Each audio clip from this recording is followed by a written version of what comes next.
பரிசுத்த நாமத்துக்கு சோத்திரமும் மகிமையும் உண்டாவதாக. இதோ இந்த புதிய நாளை கொடுத்த கர்த்தருக்கு கூட நன்றியை செலுத்த கடமைப்பட்டிருக்கிறோம். ஒவ்வொரு காலை பொழுதிலும் அவருடைய கிருபை புதிதாக இருக்கிற தயவிற்காகவும் இறக்கத்திற்காகவும் அவருக்கு நன்றி பாராட்டுவோம். இதோ அவருடைய தயவு நிமித்தமும் இறக்கத்தின் நிமித்தமும் இந்த ஒரு ஆடியோ மூலமாய் தேவன் சந்திக்க ஏற்படுத்தின இந்த கிருபைக்காகவும் இரக்கத்திற்காகவும் கூட நன்றிகளை தெரிவித்துக் கொள்கிறோம். இதோ இந்த வேலையில் கூட தேவன் இந்த ஆடியோ கிளிப்பின் வழியாக ஒவ்வொரு நாளும் ஒவ்வொரு காரியங்களை குறித்து தியானிக்க வைத்திருக்கிற அவரோட கிருபைக்காக நன்றி செலுத்துவோம்.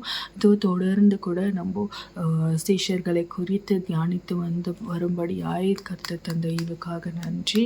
நேற்றைய தினம் வரைக்கும் 7 சீஷர்களை குறித்து தியானித்த நாம் இன்று 8வது சீஷரான மத்தேயு குறித்து தியானிக்க கர்த்தர் கிருபை புரிந்துள்ளார். இந்த மத்தேயுவின் அடையாளம் பார்த்தோம்னா இவருடைய பெயர் எபிரேய மொழியில் மத்தேயு என்றால் தேவனின் பரிசு என்று பொருளாம். இவருக்கு லேவி என்ற மற்றொரு பெயரும் உண்டு. இவரோட தொழில் இவர் கப்பர்நாகுமில் ரோம அரசாங்கத்திற்காக வரி வசூலிப்பவராக பணியாற்றினார். அக்காலத்திலே வரி வசூலிப்பவர்கள் மக்களால் துரோகிகளாகவும் பாவிகளாகவும் கருதப்பட்டனராம். இவரோட அழைப்பு எப்படி இருந்ததுன்னா, இவர் இயேசு மத்தேயு அவரது சுங்கச்சாவடியிலேயே வரி வசூலிக்கும் இடத்துல சந்தித்த பொழுது அவர் இந்த மத்தேயு ஒளிந்து கொண்டு அவரை பார்த்து கொண்டிருந்தான். கர்த்தர் அப்போ சொன்ன ஒரே வார்த்தை எனக்கு பின் செல் என்று அழைத்தாராம். மத்தேயுவும் உடனடியாக அனைத்தையும் விட்டுவிட்டு இயேசுவை பின்பற்றினார். இது மத்தேயு 9ஆம் அதிகாரம் 9ஆம் வசனத்தில் பார்க்கும்பொழுது இதை குறிப்பிட்டிருக்காங்க. இயேசுவின் அழைப்பை, இயேசு மத்தேயு அழைத்ததையும் அவர் அழைத்த உடனே அனைத்தையும் விட்டுவிட்டு இயேசுவின் பின்னாக சென்றதையும் பார்க்க முடிகிறது. இங்கே பார்க்கும்போது இந்த மத்தேயு ஒரு வரி வசூலிப்பவராக இருந்தவர். ஸோ அந்த காலத்தில் அந்த வரி வசூலிப்பது என்பது ஒரு பாவமாக, ஒரு துரோகிகளாக கருதப்பட்டார். ஆனால் தேவன் அவர் அந்த பாவத்தை துரோகம் செய்து கொண்டிருந்த அதே இடத்துல தேவன் அவரை போல் சந்தித்து அவரை பின்னே வா என்று அழைத்திருக்கிறார். அப்போ மத்தேயுவும் அவர் அப்போ அந்த டாக்ஸ் கலெக்டர்ஸ்க்கெல்லாம் எவ்வளோ பணம் இருந்திருக்கும், எவ்வளோ சொத்து எல்லாமே இருந்திருக்கும். அதில் பணம் இல்லாமல் இருந்திருக்காது, சம்பளம் அவ்வளோ இருந்திருக்கும்.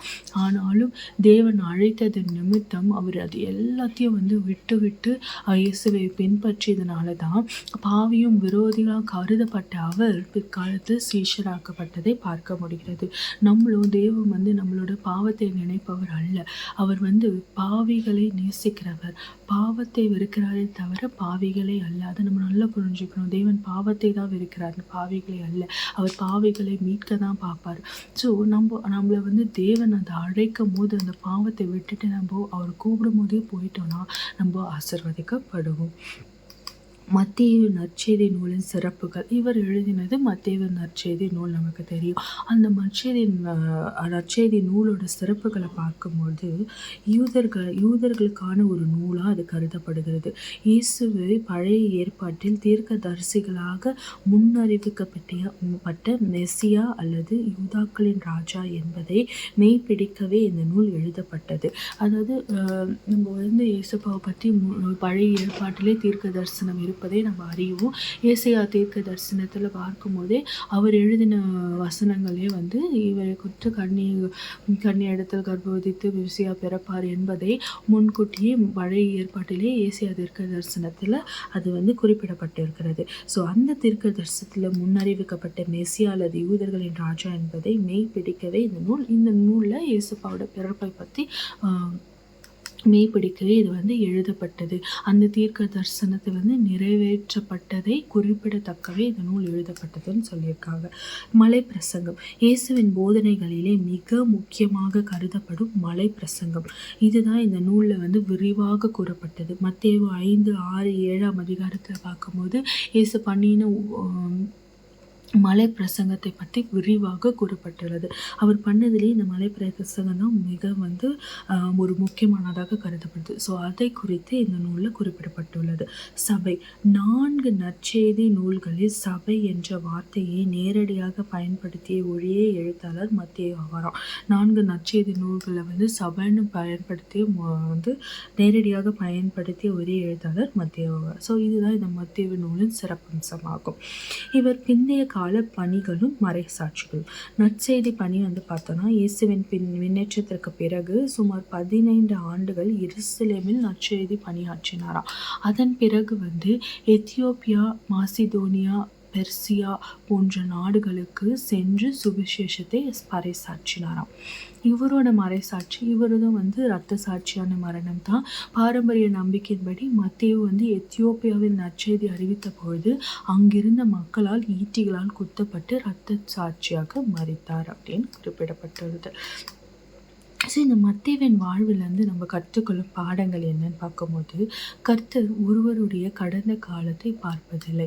மத்தேயு ஒரு வரி வசூலிப்பவராக, மக்களால் விரோதிகளாக, பாவிகளாக கருதப்பட்ட அந்த மத்தேயுவை ஏசப்பா அவரை கூடும்போது அவர் கடந்த காலம் அவருக்கு தெரியாமல் இல்லை, ஆனால் அதை அவர் நினையாமல் இருந்தார். கடந்த காலத்தை குறித்து அவர் கவலைப்படலை.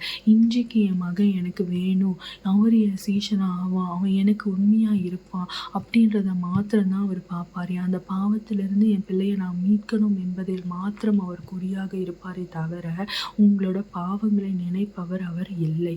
நீங்கள் எப்பேற்பட்ட ஒரு பாவத்தில் விழுந்திருந்தாலும் சரி, தேவன் அதை மீட்க வல்லவராயிருக்கிறார். ஆனால் நம்மளோட வேலை என்னன்னா, அவர் கூப்பிடும் போது அவர் மீட்க நினைக்கும் பொழுது நம்ம போயிடணும். அந்த இடத்துல மத்தேயு அவர் கூப்பிட்டதும் போனதுனால தான் அவரோட பாவங்கள் மன்னிக்கப்பட்டு அவர் சீஷராக்கப்பட்டார். அந்த இடத்துல அவர் போகாமல் அங்கேயே அமர்ந்திருந்தால் அந்த பாவத்திலே தான் கடைசி வரைக்கும் இருந்திருக்கணும். அவரை குறித்து நம்ம இன்றைக்கு பேசும் அளவுக்கு அவரோட பேர் உயர்த்தப்பட்டு இருக்காது. ஸோ அவர் நம்மளோட கடந்த காலத்தை பார்ப்பதில்லை. அதே போல் நம்மளும் கடந்த காலத்தை பார்க்காமல் அவர் கூப்பிட்ட உடனே நம்ம போனோம்னா நம்மளோட பாவத்தை பெரிதாக எண்ணாமல் தேவனோட அழைப்பை நம்ம எண்ணி போனோம்னா நம்ம ஆசீர்வதிக்கப்படுவோம்.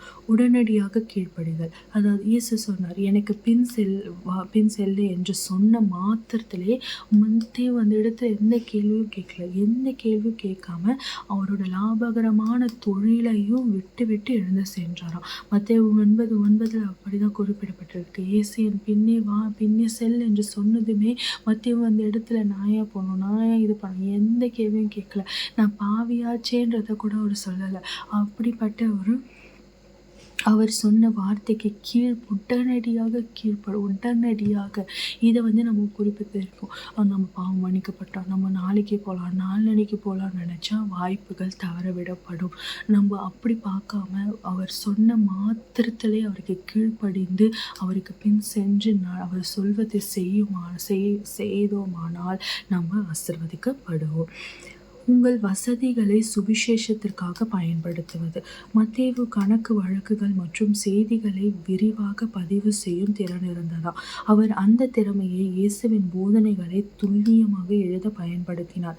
மேலும் ஒரு பெரிய விருந்து கொடுத்து தனது நண்பர்களுக்கும் இயேசுவை அறிமுகப்படுத்தினாராம். லூக்கா 5:29 இது குறிப்பிடப்பட்டுள்ளது.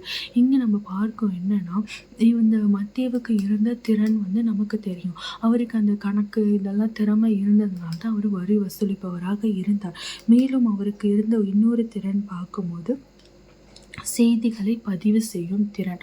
ஸோ செய்திகளை எழுதி வச்சுப்பாராம். அந்த திறன் இருந்திருக்கு. காண்பவைகளை பதிவு செய்யும் திறன். ஸோ இந்த திறமையின் நிமித்தம் இதை இவ்வளோ நாள் இதை பாவத்துக்காக பயன்படுத்தி கொண்டிருந்தார். ஆனால் இயேசுவை ஏற்றுக்கொண்டு அவருக்கு பின் சென்று அவருக்கு சீடர் ஆன பிறகு அதை அந்த திறமையை அப்படியே அவர் விட்டுவிடலை. இப்போ நன்மைக்காக பயன்படுத்தும்படியாய் கடவுள் அவருக்கு கிருபை புரிந்தார். அந்த திறமையை கொண்டு தான் அவர் தன்னுடைய மலை பிரதேசத்தில் ஏசப்பா சொன்ன அனைத்து காரியங்களும் அனைத்து பிரசங்கங்களும் எப்படி விரிவாக கூறப்பட்டது, எப்படி மத்தேயுவில் எழுதப்பட்டது, அவருடைய திறமையினால தான். அவர் அந்த செய்திகளை எழுதி வைத்து பதிவு செய்யும் திறன் கொண்டிருந்ததுனால தான் தேவன் மலை பிரதேசத்தில் பண்ணின பிரசங்கம் முழுவதும் விரிவாக மத்தேயுவில் எழுதப்பட்டிருக்கிறதை நம்மளால் காணப்பட முடிகிறது. ஸோ அந்த திறமையை நம்ம பாவங்களுக்கு பயன்படுத்தி கொண்டிருக்கிறோம். திறமை நம்ம தேவனால் ரட்சிக்கப்படும்படியாக அதே திறமை தேவனுக்கென்று நம்ம பயன்படுத்தும் பொழுது அது விசேஷ விதமாக மாற்றப்படும். நம்ம விசேஷித்தவர்களாய் கருதப்படுவோம். மனத்தாழ்மை. மத்தேயு தான் எழுதிய நற்செய்தி நூலில் மற்றவர்கள் தன்னை லேவி என்று அழைத்த போது அவர் தன்னை வருள் வசூலிப்பவன் மத்தேயு என்றே குறிப்பிடுகிறார். மத்தேயு 10:3 பார்க்கும்போது, அதாவது இந்த மத்தேயு என்பதற்கு லேவி என்று பொருள். இதற்கு தேவனின் பரிசு என்பது அர்த்தம் நம்ம பார்த்தோம். பலர் இவரை லேவி என்று குறிப்பிட்ட போதும் இந்த மத்தேயு தன்னை எப்படி அழைச்சார்னா வருள் வசூலிப்பவனான மத்தேயு என்று குறிப்பிடார். இதனால் அவர் ஒரு காலத்தில் பாவியாக இருந்ததையும் தேவனால் கிருபை பெற்று உயர்ந்ததையும் அவர் மறக்கலைன்றதை பார்க்க முடிகிறது. அவர் தாழ்மையோடு இருந்தது இந்த இடத்துல குறிப்பிடுகிறது. மற்றவர்கள் லேவி என்று அவரை அழைத்து பெருமைப்படுத்தின போதும் அவர் தன்னை பெருமைப்படுத்தி கொள்ளவில்லை. மாறாக தன்னை தாழ்த்தும் வகையில் வருள் வசூலிப்பவனான மத்தேயு, வருள் வசூலிப்பவன் மத்தேயுன்னு சொல்ல, வருள் வசூலிப்பவனான மத்தேயு, அதாவது நான் வருள் வசூலித்து கொண்டு பாவியாக இருந்தேன், ஆனால் தேவன் என்னை குறித்து மாற்றி அவருடைய கிருபை நிமித்தம் என்னை உயர்த்தி உள்ளார் என்பதை அவர் மறக்காமல் அதை மற்றவர்களுக்கு சொல்லி கொண்டிருந்ததை பார்க்க முடிகிறது. மேலும் அவர் நம்ம இதுக்கு முன்னாடி பார்த்ததில் ஒரு பெரிய விருந்து கொடுத்து தனது நண்பர்களுக்கும் இயேசுவை அறிமுகப்படுத்தினாருன்னு பார்த்தோம் இல்லையா? ஆமாம், தன்னுடைய பண செல்வத்தை வைத்து பெரிய விருந்து ஒன்று அரேஞ்ச் பண்ணார். அதன் மூலம் அவர் தன்னுடைய பெருமையை காண்பிப்பதற்காக அல்ல, மாறாக தன் நண்பர்களுக்கும் இயேசுவை அறிமுகப்படுத்தி அவர்களும் ரட்சிக்கப்படும்படியாக செய்வதற்கே அதை பயன்படுத்தினார். ஸோ தன்னுடைய இதுவை அவரோடையே வைத்து கொள்ளாமல் தன் நண்பர்களுக்கும் உதவும் வகையில் அவர்களும் இயேசுவால் ரட்சிக்கப்படும் வகையில் அப்படி ஒரு சம்பவத்தை செய்ததை பார்க்க முடிகிறது. மேலும் அனைவரையும் உள்ளடக்கிய அன்பு. இந்த மத்தேயு அழைத்ததன் மூலம் இயேசு சமுதாயத்தால் ஒடுக்கப்பட்டவர்களுக்கும் இறைவனுக்கு தேவை என்பதை உணர்த்துகிறது.